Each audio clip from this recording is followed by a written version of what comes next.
We're going through the book of Daniel, and we're down to Daniel chapter 8. Just let me tell you right here now, every single word in Daniel chapter 8 is already fulfilled. Daniel chapter 1 is fulfilled. Daniel chapter 3 is fulfilled. Chapter 4 is fulfilled. A little bit. This chapter 4 has about a quarter of it left. Chapter 7 that we looked at last week is fulfilled. And chapter 8 is fulfilled. So we can just go on home, right? You ask the question, why in the world is there stuff in the Bible that is already fulfilled? Well, there's a reason why it is. The reason is because if God says it, it's going to happen. If God gives you a promise, if you live as a righteous person and you do everything as God says, He promises you blessings. Therefore, if He promises you blessings, they're going to happen to you. If you live an unrighteous life, He promises you curses. Therefore, if you live unrighteous, He will curse you. And He will bring trouble upon you. It's just His promises. It is the nature and the character of God. Therefore, when we come along to a lesson like Daniel chapter 8, we read it, and in Daniel's time, in Daniel's day, it wasn't fulfilled yet. It was all ahead of him. So why in the world did the Lord even take time to tell Daniel something that was going to be fulfilled before the end times came? Because God is presenting to us His nature and His character. He's telling us that if He gives us a promise, He gives us a word about something that's going to happen, it will happen. You can be assured that God will keep His promise. Within 3 years after Daniel's vision on chapter 7 that we studied last week. Remember, we're not going through Daniel in order of the chapters. We're going through in order of how the chapters fall in time. And in fact, almost all these chapters, if you go back to the first lesson that I gave you, I showed you where we found how all these sit in time, in the timeline. The first 6, Daniel is dealing with what other people are doing with God and what God's doing with other people. And the last 6 is the things that are specifically between Daniel and God. But they're not in chronological order. They're in order in the first 6 and they're order in the second 6, but actually they kind of do this together when we're looking in time. So here we are in 536 BC. Last week we were in 539 BC in chapter 7. Here in this chapter, 536 BC, the Lord gives Daniel another vision, and He has not given him another vision except this one since the one in 539 BC. Now, by the time that Daniel is receiving this vision in 536 BC, the Babylonian Empire is crumbling. In fact, 560 BC, when Nebuchadnezzar died, the empire begins to crumble. The first thing that happens in a little area called Persia that is part of the Babylonian Empire, a king comes into play there by the name of Cyrus in 559. Told you that last week. He pulls and gathers his little kingdom of Persia and tears it away from Babylon, from the Babylonian Empire. At the same time, there is a king over in the area of Medo-Persia, the Mede area called Media, and that king has become more powerful even than Cyrus, and he pulls Media away from the Babylonian Empire. At the same time, over in Turkey and the area where the 7 churches of the Revelation are found, over there where Ephesus and Sardis and Smyrna and Thyatira and Pergamum, Philadelphia and Laodicea are, that is an area called Lydia, and it has pulled away from the Babylonian Empire. So even though Nebuchadnezzar had the greatest empire really of all time up until his time, with his death it begins to crumble and fall apart. And as it's falling apart, Daniel, even though he is the chief counsel, second in control, second in charge to all the kings, including Nebuchadnezzar, he is increasingly helping with a smaller and smaller empire. By this time, 536 BC, Cyrus of Persia has gone in battle against the Medes. And lo and behold, even though the Medes were larger, the Medes were more powerful, the Medes were stronger, Cyrus conquers the Medes. Darius is the king of the Medes. Cyrus does not kill Darius. He makes Darius second in command of the new Medo-Persian Empire. Cyrus has gone over and he has conquered Lydia, that part over there where those 7 churches of the Revelation are. He's that part over there. And he's conquered that, and lo and behold, he doesn't kill that king. No. He puts him third in charge. We saw that last week as we saw the bear with the 3 ribs, and those 3 ribs are Persia with conquered Media, 1 rib, conquered Lydia, 2 ribs, and then conquers Babylon finally, the 3rd rib. That was in last week's lesson. So, it is 536 BC, and there's some problem down in the Arabian Peninsula. And lo and behold, Nabonidus, who is married to Nitocris, Nebuchadnezzar's daughter, who is the real king, who has allowed his stepson to begin co-reigning with him within this last 3 years, he is headed off to go see what he can do about the problem that's over in the Arabian Peninsula.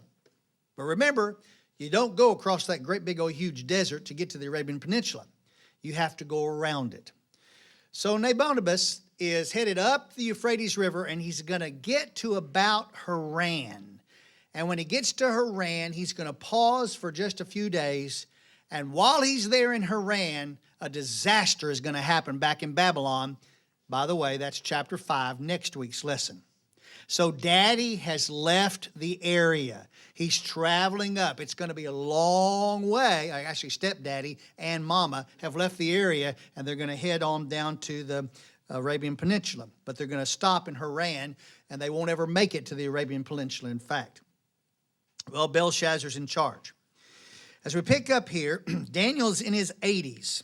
And Daniel sees this vision. Verse 1 says, and the first part of this we're going to go through real fast.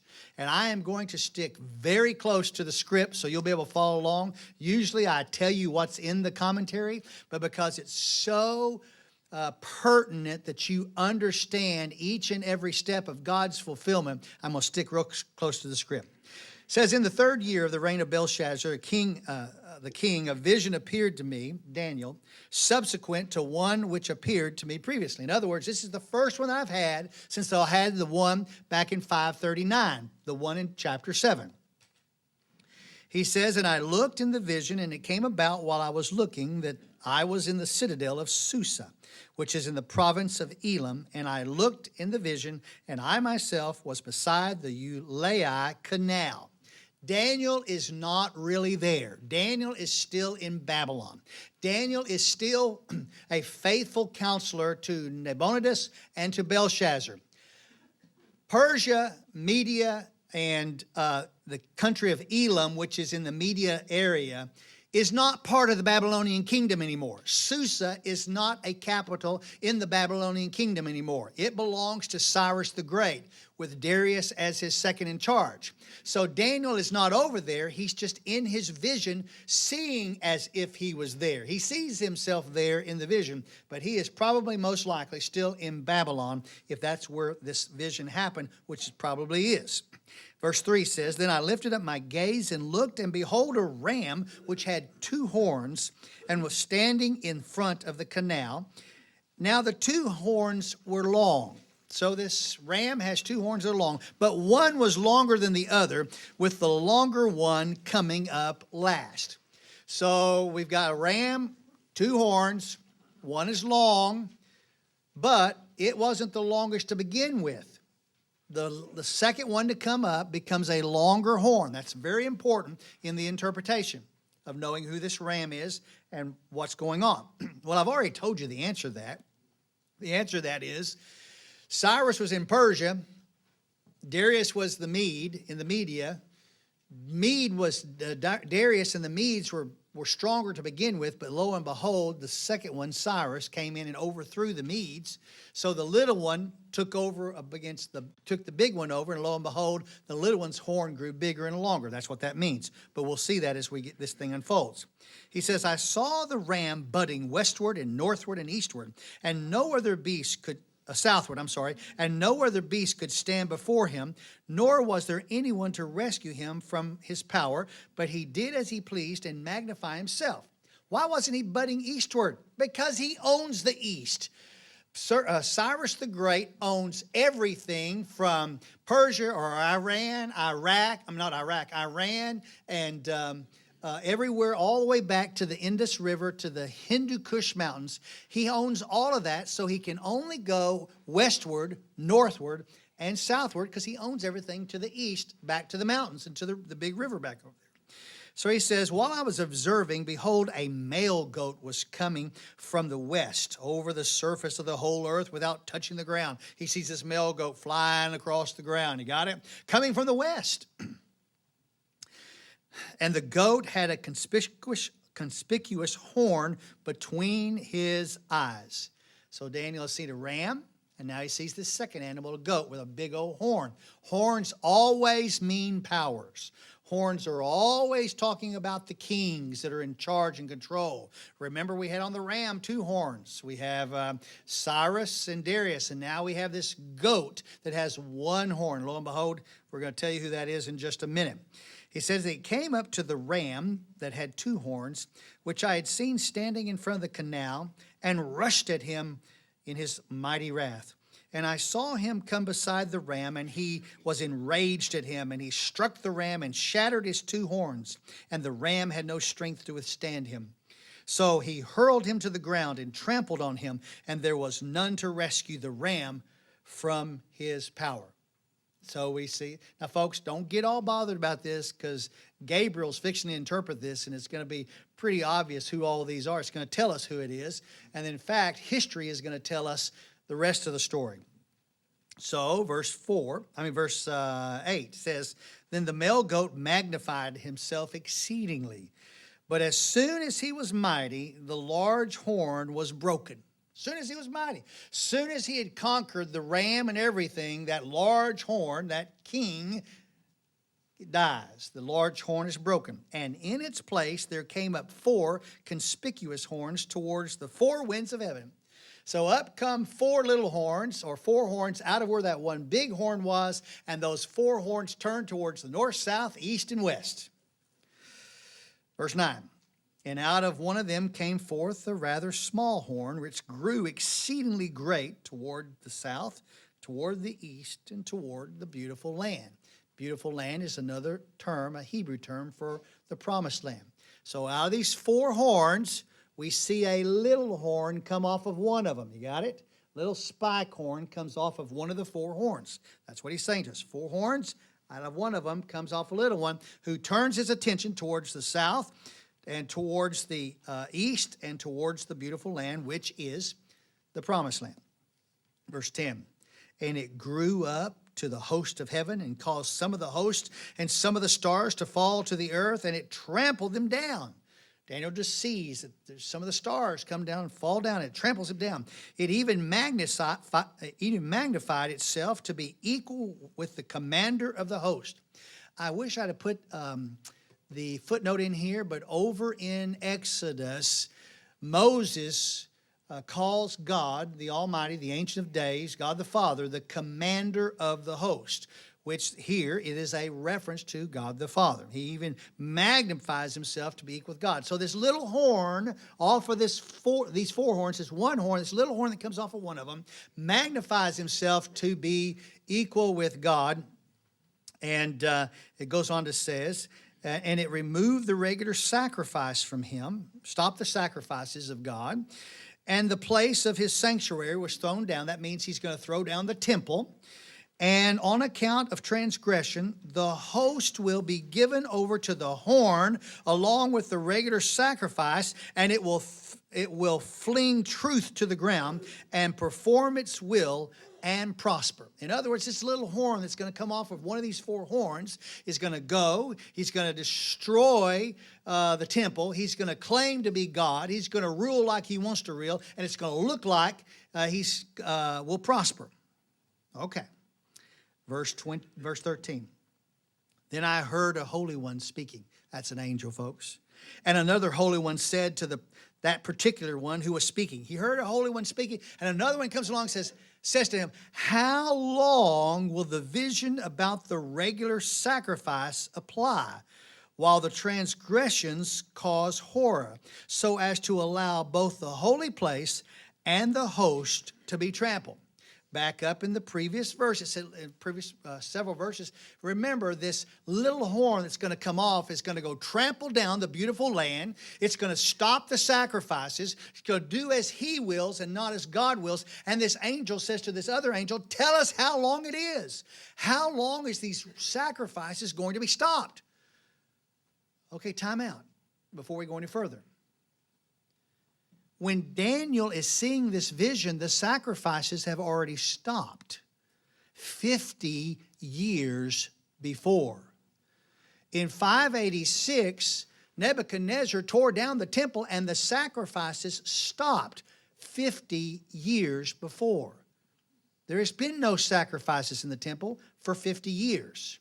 So therefore, this vision cannot be 50 years back, but it has to come in the future because it's only for a certain number of days. How many days? The angel says to the other angel, how long will this be? Here we go, verse 14. And he said to me, for 2,300 evenings and mornings, then the holy place will be restored. The holy place is in shambles, not one stone upon each other at this point in time when Daniel is seeing this vision. Somebody has to come along and rebuild the temple so the sacrifices can be started again, only so they'll be stopped for 2,300 days. Now, folks, the temple's going to be rebuilt by 512. By another 22 years after this is all going to happen, the temple is after this vision, the temple is going to be restored. It's going to be dedicated and the sacrifices are going to start again. But Daniel doesn't really know that at this point in time because he has had no clue to that. He's had no vision to that. In fact, we only know it because we've got the entire book. And we know what happened with Haggai and Zechariah and all of those who went back to rebuild the temple because of what's fixing to happen in next week's lesson. Chapter 5, the Jews are going to get to go back and get to start building the temple again. But in fact, that happens within the year. I'm not sure when this event takes place in chapter 8 here. But next week, chapter 5, we know exactly when it took place. Took place on October the 13th of 536 BC, the same year as this. But on October the 13th, everything's going to change. The Babylonian Empire is going to go away, and Cyrus the Great is going to decree in that first year of his reign, 536 BC into 535 BC, that the Jews are to go back and to rebuild their temple. But we're close to it, but there's no clue that Daniel knows that yet. What's a morning and an evening? Remember with the Jews, their day starts at 6 o'clock in the evening. They have a full night and then a full day. Full night, full day. Well, what does that mean? That means a Jew at 6 o'clock on Friday night starts the Sabbath. At 6 o'clock on Saturday night, the Sabbath is over for a Jew. They can party. They can go more than a Sabbath mile. You know how long a Sabbath mile was? About 1.5 miles. And then along the way, they manipulated that. It's interesting how people start manipulating things. They decided that if you go out the day before and put a lunch out there 1.5 miles out, that you could go 1.5 miles, stop and eat lunch. That's so you rested, and then you could go another 1.5 miles. Now you had to leave 2 lunches there because if you went out 1.5 miles, ate lunch, went out another 1.5 miles, did what your business, you had to have a lunch out there too. You turn around, came back and ate a lunch. It's a pretty big day, full day. You're eating 3 or 4 times. Then you can come back home. If you also remember, I've showed you through history to where they actually got that all manipulated so that you could actually travel up to 12 miles on the Sabbath and not be out of their man-made law of not traveling too far on the Sabbath because that's working. I never understood them anyway. If the ox was in the ditch, they could go pull it out of the ditch. But if your son fell in the ditch, you couldn't pull him out because that'd be considered work. Didn't make sense. That's what Jesus came to do away with that man-made religion that had been so formed in the Jewish people. They didn't understand. Well, for 2,300 days is what Daniel is talking about here, or the angel is talking about. It's going to be for 2,300 days. So from the time that the sacrifices stop in the temple, in the next temple, by the way, be 2,300 days until they're restored. Verse 15. And it came about when I, Daniel, had seen the vision that I sought to understand it. And behold, standing before me was one who looked like a man. He saw this person standing out there. In fact, I heard this voice of a man between the banks of the Ulai, that's the canal, and he called out and said, Gabriel, give this man an understanding of the vision. I'm sure Gabriel's the one who's telling this story, directing this vision. It's Gabriel who goes and speaks to Zacharias about son John, who's going to be known as John the Baptist. It's Gabriel who'll go talk to Mary and to Joseph about the coming of the Son. It's Gabriel who goes and makes all the announcements. That's Gabriel's job. So I'm sure this man floating over this canal says to Gabriel, Gabriel, tell them the understanding. So Gabriel, comes along. He's going to give an understanding to him. So he came near to where I was standing, and when he came, I was frightened and fell on my face. If Gabriel came close to me, I would do exactly the same thing. I would fall on my face. But he said to me, Son of man, understand that the vision pertains to the time of the end. Do not get caught up on the words, the time of the end, because you've got to keep reading in context. Always interpret your scripture in context. The time of what end? Because there's lots of ends that are going to happen.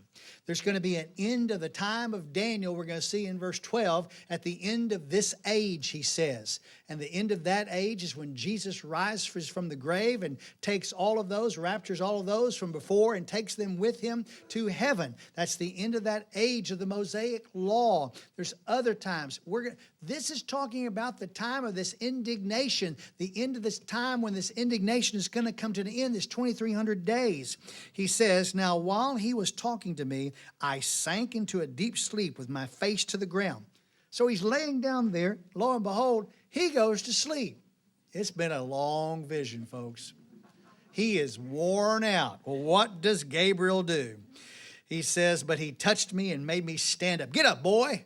You got to hear this. You just think you've seen it all. Stand up, Gabriel says. He doesn't say boy to Daniel, because Daniel's well into his 80s by this point in time.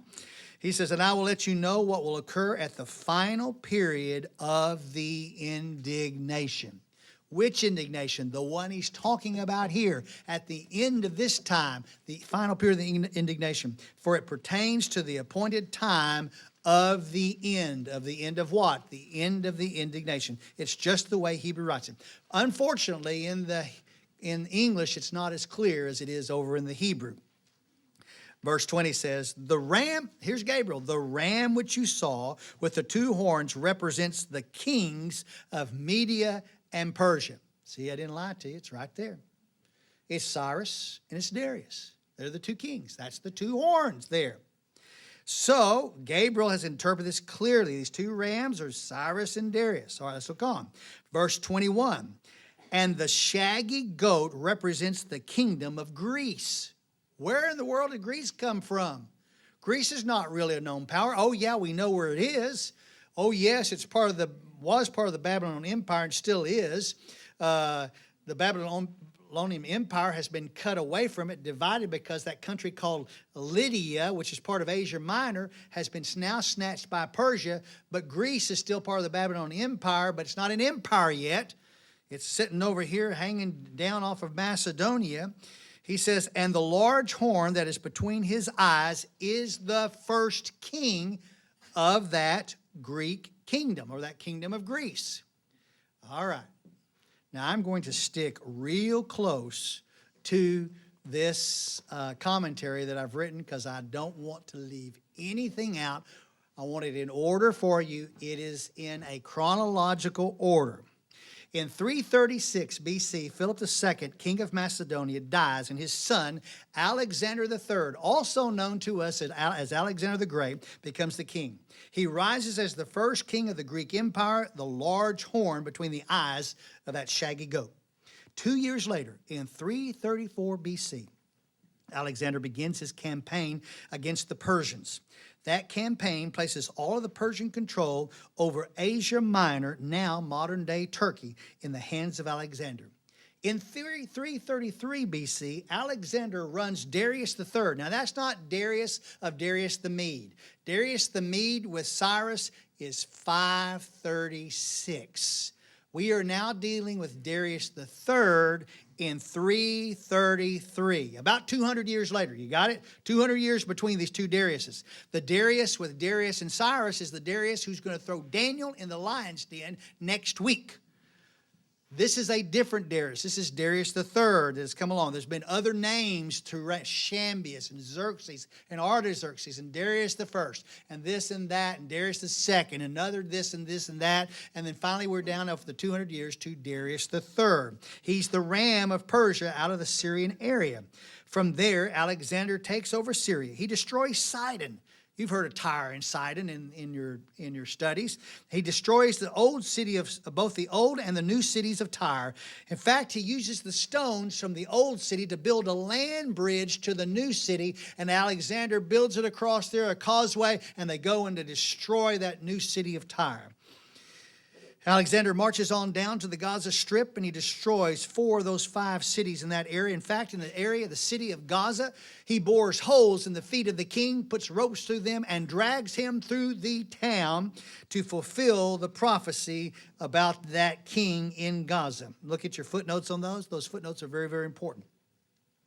From the Gaza Strip, Alexander goes on down to Egypt, where he becomes the Pharaoh of Egypt in 332 BC. Alexander the Great is the Pharaoh. And on his way back to the Euphrates in the Syrian area, he completely passes by Jerusalem to fulfill that prophecy that Jerusalem will not be harmed. And that's over in Daniel chapter 11 also, and also in Amos, Zechariah, and Zephaniah. Alexander is that one-horned goat of Daniel's prophecy, and he hits Darius III so hard.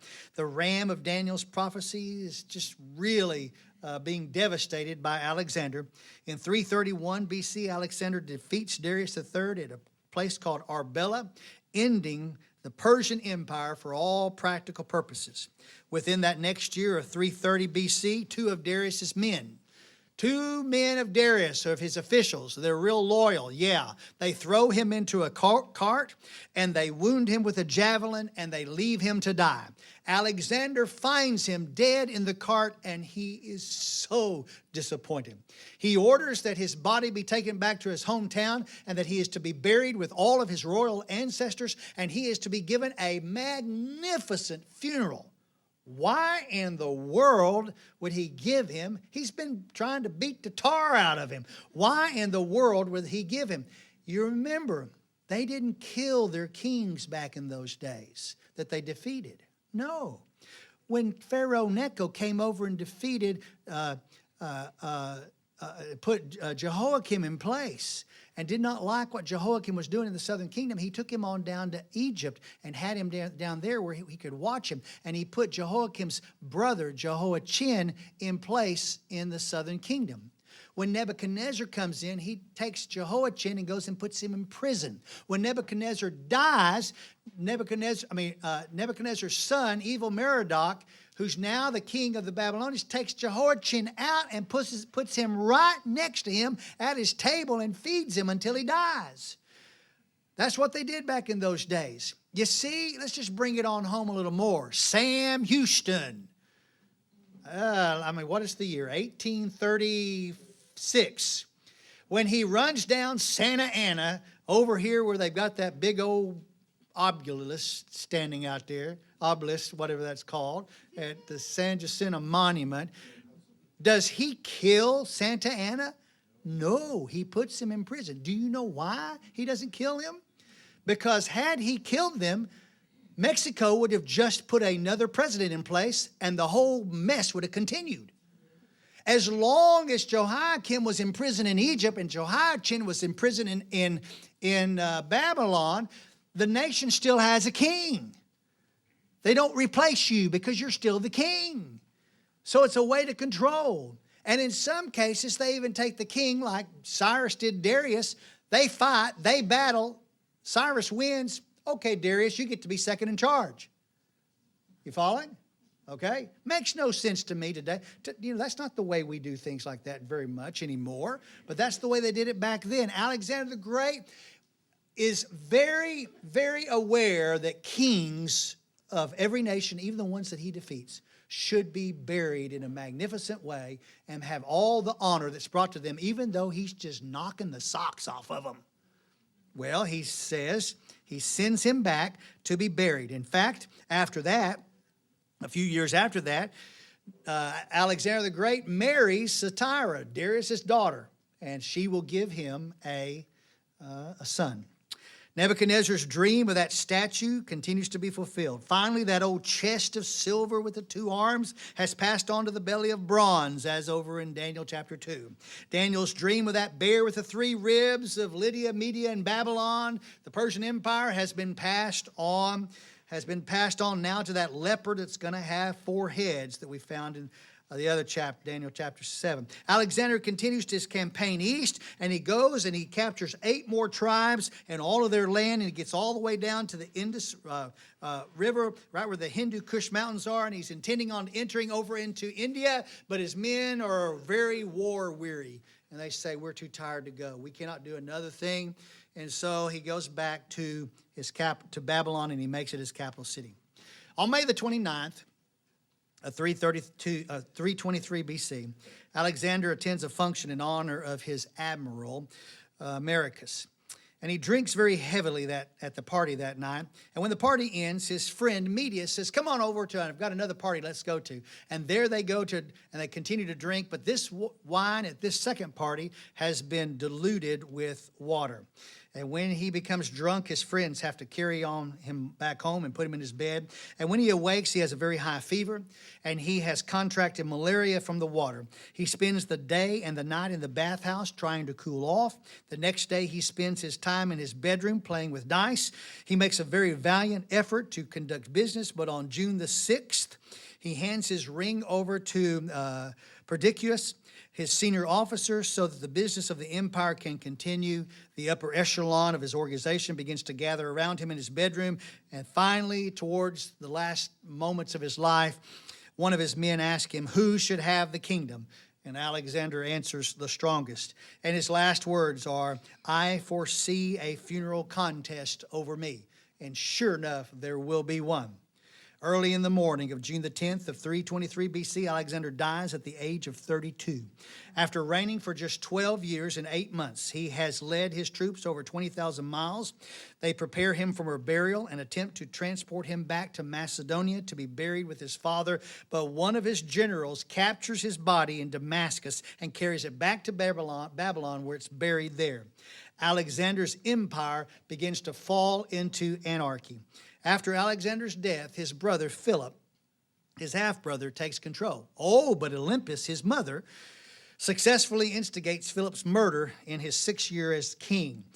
They murder Philip and his wife at the same time. Alexander had a mistress by the name of Barsine. She gave him a son by the name of Hercules. Both are murdered to prevent them from inheriting the throne. Alexander had married Darius' daughter, Satira, and she had given him a son also, and she is murdered, and the son is murdered by Roxanne, another one of Alexander's wives who had given him a son after Alexander died. And of course, she named him Alexander after his dead father. Roxanne, after that, when Alexander is 13 years old, Olympus, Alexander's mother, orders his and Roxanne's death, and so General Cassander kills both of them. Finally, the murders of Olympus, Alexander's mother, and his sister Cleopatra. Now, don't count this Cleopatra as one of the regular Cleopatras. Cleopatra was as common a name back then as Mary is in the Bible, all right? But so this is not one of the Egypt Cleopatras, although it kind of is. But this is a Cleopatra. It's not Cleopatra 1, 2, 3, 4, 5, 6, 7, 8, 9, 10, 11, 12, 13, 14, 15, 16, or 17. This is just a Cleopatra. Alexander's mother and his sister Cleopatra are killed. Therefore, within 15 years of his death, the world contains no living relatives of Alexander the Great. The prophecy is fulfilled. With the shaggy goat's horn of Daniel is broken, in Daniel's vision, the 4 horns will begin to grow in mercy. Glad I'm past that. Verse 22. And the broken horn and the 4 horns that arose in its place represented 4 kingdoms, Gabriel says, which will arise from his nation, although not with the same power. These four horns that will come out of Alexander's power will be powerful, but that will not have the same power that Alexander has. During the chaos after Alexander's death, that's first 15 years, four of his 7 generals will rise in power, and they will fight against each other. Alexander had 7 generals, and they will begin to fight. And 4 of them will end up with countries, with land. After many internal wars, the empire begins to be divided into parts, initially headed by these generals, and they call themselves satraps. Cassander takes over Macedonia. Let's just say that for that part of it. Lysimachus takes over Thrace or Asia Minor in that area. Ptolemy takes over Egypt and the countries around it, and Seleucus takes over Syria. Now, Seleucus' taking over Assyria is not easy. In fact, it is very difficult, and when we get to chapter 11, we'll discuss this even more. Actually, Seleucus is ruling with Antiochus. And Antiochus is going to cast Seleucus out of the Syrian area, which includes Babylon. So Seleucus doesn't have anything else that he can do except he goes down to Egypt to his other general friend, and he becomes the head general for Ptolemy I there in Egypt. In the Battle of Ipsus, Seleucus defeats Antigonus in 301 BC and captures most of Alexander's empire. He takes Cappadocia, Phrygia, Upper Syria, Mesopotamia, the Euphrates Valley, and he rules all the way down to the Indus Mountains, all the way from there to Hell's Point. Now, where's Hell's Point? Well, Indus Mountain is over by India. Hell's Point is way past on the very top end in a strait. It's a strait called that we know because right there on that strait is a city. It's Istanbul, not Constantinople. Oh, it's Istanbul. Okay, that's the place. So now Seleucus I rules all the way across Asia Minor, Syria, Babylon, Persia, Mede, and all the way down to the Indus River and the Hindus Kush Mountains. For all practical purposes, Seleucus now controls the largest part, but he had to humble himself and go be a general of one of his general's friends to start it out with. It's very interesting in the timeline, and I'm going to put it in right here. As we know, this is the history that takes place. The very next thing that happens in history, and it's not really part of the story, but I want you to know what happens. In 250 BC, the entire book of Daniel, along with all the rest of the Old Testament, is translated into Greek, and they call it the Septuagint. There are many, many commentaries out there that will tell you that Daniel is not a true book, because Daniel was written after the fact and not before the fact. That it's really not prophecies. Oh, those stories about Daniel in the lion's den and Shadrach and Meshach, oh yeah, those really happened. But all the prophecy in Daniel happened after the fact. I'm telling you, after Alexander comes and his kingdom is broken up and Greek becomes the language of the entire world, they translate the Bible into Greek in 250. That means it was translated just as it is right now in 250. The rest of the history of this vision happens beginning in 181. Almost 70 years, or right at 70 years after it had been translated. Therefore, that puts a real hiccup in those people who say Daniel was translated after these events happened and not before, where they were not prophesied before. We pick up in verse 23. We're actually going to read this twice. We're going to read it here first, then we're going to read it again when we get through with the commentary on it.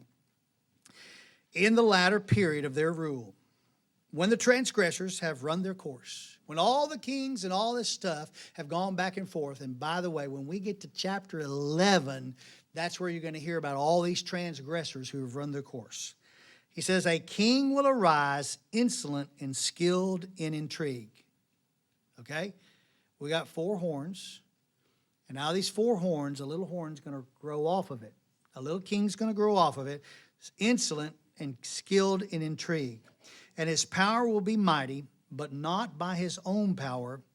In other words, his power will be mighty, but he's not supposed to have the power, in other words. Don't look at this as being powered by God or by Satan, because that's not what he's talking about when we see how this thing is fulfilled. It's just not supposed to be his power. He's not supposed to be king. And he will destroy to an extraordinary degree and prosper and perform his will. He will destroy mighty men and the holy people. He'll kill a lot of God's people, in other words.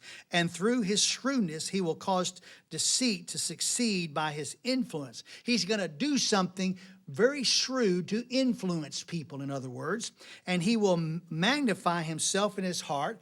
He'll magnify himself, and he will destroy many while they are at ease. In other words, while the normal folks are supposed to be at ease, maybe a holiday or something, he's going to attack and he's going to destroy them while it's supposed to be their day of rest or whatever. And he will even oppose the Prince of Peace, the Prince of Princesses, and that is the high priest in the temple. That is another Hebrew term that means the high priest in the temple. He's going to oppose him, but he will be broken without human agency. In other words, when he is broken, no human is part of the breaking. He will be broken under different circumstances. All right, so Gabriel tells Daniel this part of the Greek Empire. It's divided into 4 parts. And later in their rule, these 4 parts, this little horn comes off. And so let's see what history tells us. I'm going to stay close to the commentary again. You can read along with me. In 181 BC, Ptolemy V, down in Egypt, dies, and his 6-year-old son, Ptolemy VI, begins to co-reign with his mother, Cleopatra I, and this is the first Cleopatra of Egypt. Late in his reign, Seleucus IV of Syria sends a treasurer to Jerusalem. Now, there's a whole bunch of information history that goes in between these 2 sentences. Why is Seleucus IV sending the treasurer to Jerusalem to try to get money? Because Seleucus IV has come to the throne. His father, who was reigning, I'm not sure it's his father, the king who was before him in Syria, has now been put under the dominance of Rome, and a heavy tax has been placed upon them. So Seleucus IV spends all of his reign as king trying to raise money to pay the taxes. Kind of like living around Houston, in Texas, in the United States. All right, and he sends treasurer to Jerusalem. He called in Daniel's prophecy. Jerusalem is called the jewel of the kingdom. That's over in Daniel chapter 11, verse 20. He's gone there to raise money to pay the taxes to the Romans. The treasurer tries to plunder the temple of its riches, but he does not enter it because he is stopped supernaturally.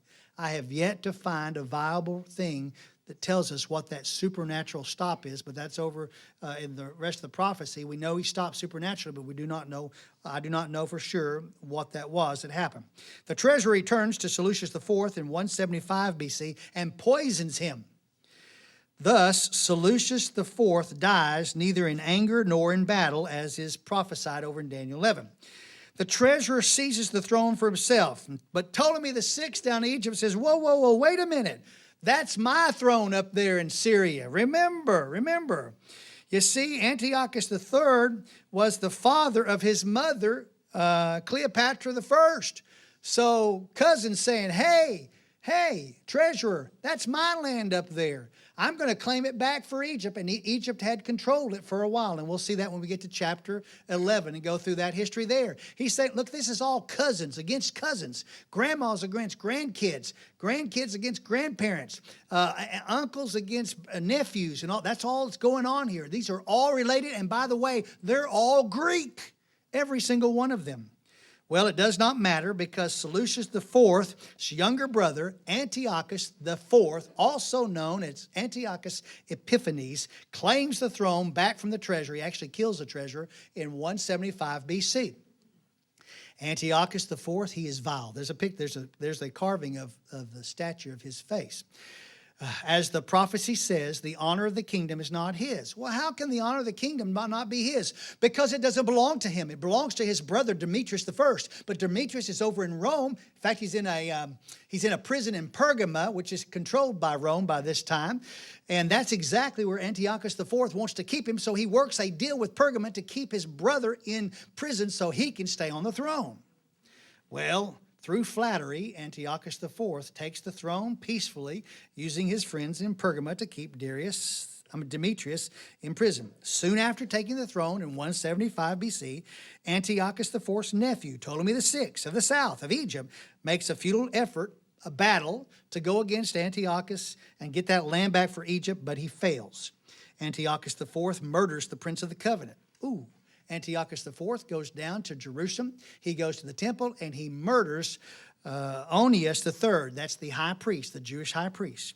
Now, Onias, when he dies, his brother Jason should take the position as high priest. But no, Menelaus comes along and pays off Antiochus IV to be the high priest. And Antiochus IV puts Menelaus on the throne as in the Jewish temple as the high priest. Lo and behold, he's not supposed to be there. He's not even in the running to be there. He's paid for the position. And he is an ungodly guy. And guess what? The 2,300 days of the prophecy begin when Menelaus is put on the position of high priest. Antiochus had made a treaty with those rulers over in Pergamum to keep his brother out of his way. But he is going to break that treaty for a stronger one he's going to make with the entire country of Rome in just a little bit. With his army, Antiochus goes to Egypt, and he makes it all the way up the Nile River to Memphis, distributing gifts as he goes. You remember, he's going to do this little deal, according to what we read, that's going to buy flattery, and he's going to get these people to vote for him. Yeah, you want to, Robert, if you want to get us to vote for you, just hand out $300 or whatever. Each of us will vote for you. Whatever, okay? You see what I'm saying? Everybody likes somebody that gives them somebody, or at least promises to give them somebody. It doesn't matter if when they're elected, they don't give you nothing. As long as they're elected, they may say, we won, and that's the way it's going to be, you know. I made you promise, and then it all just goes south and sour, but you make promises to win. That's the reason why we have to be careful with the promises of all those who are trying to win, and Antiochus was no different in what he was doing at this point in time. Antiochus, he plans to take it over peacefully. He wants to take over the 4 major cities in Egypt, which also include Alexandria and Memphis. And because of the prophecy, he can go only so far. Therefore, he's not going to be able to attack and capture Alexandria. And we'll see that in just a little bit. Antiochus IV assembles a large army and marches on Ptolemy VI. And in the first battle, Ptolemy VI loses. And in fact, Ptolemy VI loses the second battle also. Then he marches on to Memphis, and he claims himself to be the ruler of Egypt. Antiochus IV says, I'm the ruler, that's Epiphanes, I'm the ruler of Egypt. Ptolemy VI's advisors have advised him wrongly. In fact, they have secretly sided with Antiochus IV, yet they are still serving in Ptolemy's council. And many of the people in Egypt have transferred their loyalty to Ptolemy VI, from Ptolemy VI over to his brother Ptolemy VIII, who successfully stopped Antiochus IV from taking Alexandria. Antiochus IV returns to Memphis, where he sits at a table with his nephew. You got this? Ptolemy VI is Antiochus IV, Epiphanes' nephew. These are relatives. This is family dealing through all of this. And it's very tight woven. Listen, the branches on this tree of all of these Syria and Egypt don't spread out too far. They're really close. They were trading daughters to be wives, a daughter coming from the north, from the Syria, to go down to Egypt to be the wife, to try to get things to happen. And sometimes it did and sometimes it didn't. And they kept trading, you know, just like England and France and all the countries did back in the 1500s. They kept trading daughters to make their kingdom more powerful and have an agreement with another, so that the time that their daughter is married, the English won't fight the France, and the France won't fight the English, and Spain, and all that type of stuff is going on. This same stuff's going on here. Nothing's new in the world. Everything's the same under the sun. They've already got it figured out. If this is the way to do it to keep peace, this is the way we're going to do it. Well, he's cousins. He's a nephew. And Ptolemy VI, he pretends to be Ptolemy's friend, and he calls him the king of Egypt. Ptolemy VI pretends to go along with the banter of Antiochus IV. In fact, they are lying to each other. Lie, lie, lie, lie, lie. One out of both sides of their mouth. They are both lying at the table there as they are meeting. As soon as Antiochus IV leaves the table, Ptolemy VI appeals to his brother, Ptolemy VIII. Boy, I'm getting all these Ptolemies. And they begin to co-rule in Egypt. As Antiochus IV journeys home, he hears rumors in Palestine that say Antiochus is dead. Yay! And they are so excited. It infuriates Antiochus IV. What has happened is Jason, the rightful high priest, has gathered 1,000 mercenaries, and he marches to Jerusalem and he captures the city. Antiochus IV sees this as a revolt, and he determines to teach the Jews a lesson, and he attacks Jerusalem, and he kills 40,000 inhabitants, and he sells another 40,000 into slavery and plunders the temple, and he carries off its treasury, and Jason flees. Menelaus, who bought the high priesthood from Antiochus IV, is still in control of his position. Jason did not get him out of that. He sacrifices a pig on the bronze altar for Antiochus IV and makes a broth with a pig, in spreading the juice all over the temple, defiling that temple. Antiochus IV returns to try to capture Egypt in a second campaign. And after that campaign, Egypt hires Greek mercenaries, and they ask for help from the Romans. In 168 BC, Antiochus IV attacks Egypt again, ordering the surrender of Cyprus and other areas that belong to Egypt. And just as the prophecy foretells, no one can stand up to Antiochus IV. And in fact, he does capture Cyprus and some of the other areas. Memphis falls to Antiochus IV, but at Alexandria, the Roman ships of Chittim drop anchor out in the harbor. 4 miles from Alexandria, Roman officers surround Antiochus IV, and they hand him an ultimatum to leave the friends of the Romans alone. And Antiochus IV tries to get away by saying, give me a few days to think about it. But the commander draws a circle around him and says, before you step out of this circle, you give your answer. Antiochus IV says, if it pleases the Senate, we must depart. And they let him go. Antiochus IV leaves Egypt, and for all practical purposes, now the belly of bronze has bowed to the waist of iron and the thighs of iron. The four-headed leopard of chapter 7 has yielded to the great beast, even though both of these kingdoms will continue for a short little while and will meld into each other. In revenge, Antiochus IV returns to Jerusalem, attacks the temple, the town, the buildings, and the massive walls, and he uses them to protect the Syrian troops for a year. He decrees a universal religion, that is a religion of Zeus. He decrees a universal law, that is his law. He stops Jewish sacrifices. He destroys the scripture. He changes the feast. He builds an altar to Zeus, and he erects an Asherah pole, which is the sex symbol of the Canaanite worship. To disobey Antiochus means immediate death. He dedicated the temple to Zeus Olympius and to himself as king, ordering all the people to worship both of them as gods. Antiochus IV has now gone too far.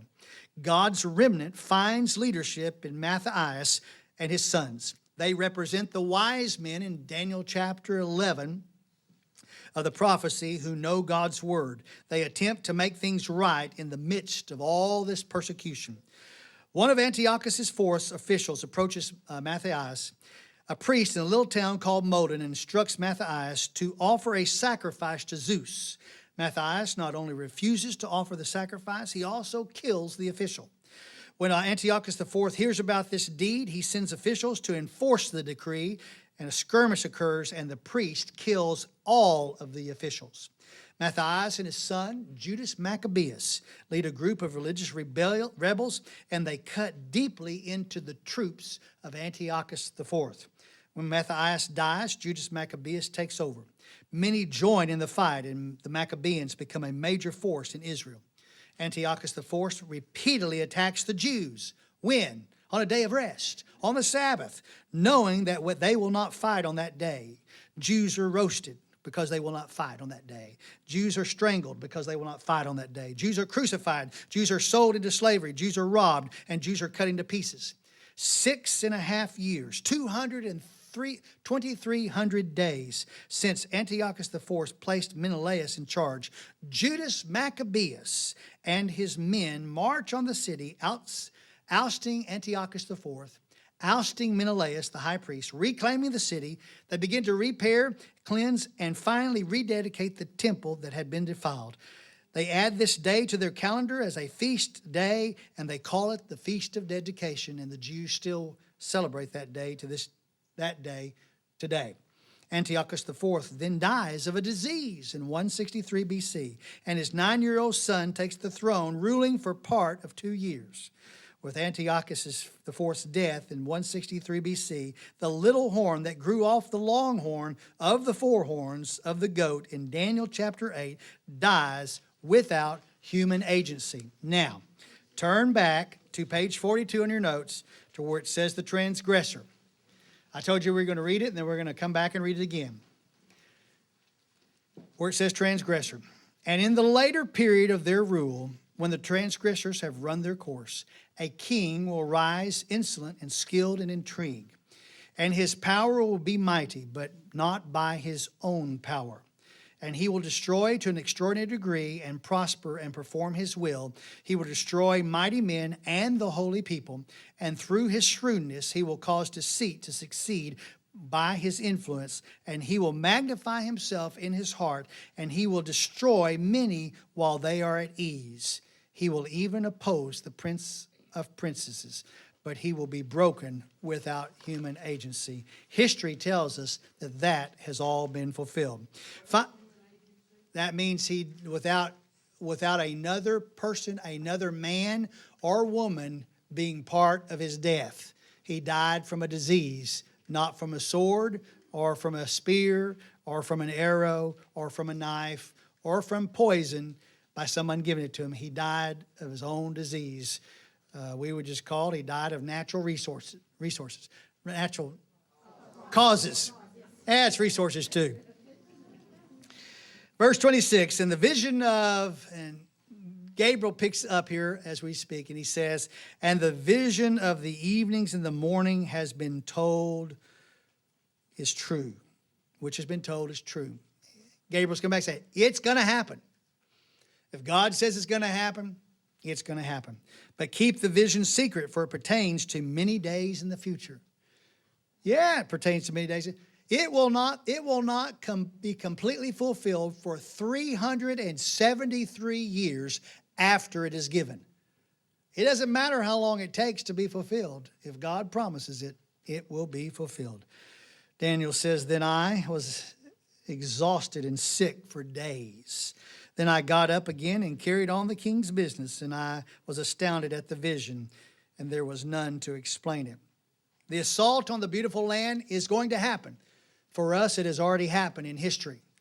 But Daniel can be assured that it was going to happen. But as soon as Daniel hears about that and the vision over, he becomes sick for days. But like everything else we have to do, there's a time when you have to go back to work even after you've been sick for days. Emotionally sick, spiritually sick, drained. You have to get up and go back to work. And Daniel had Nabonidus and Belshazzar that he had to go back and continue on with the business of their kingdom there in the Babylonian Empire.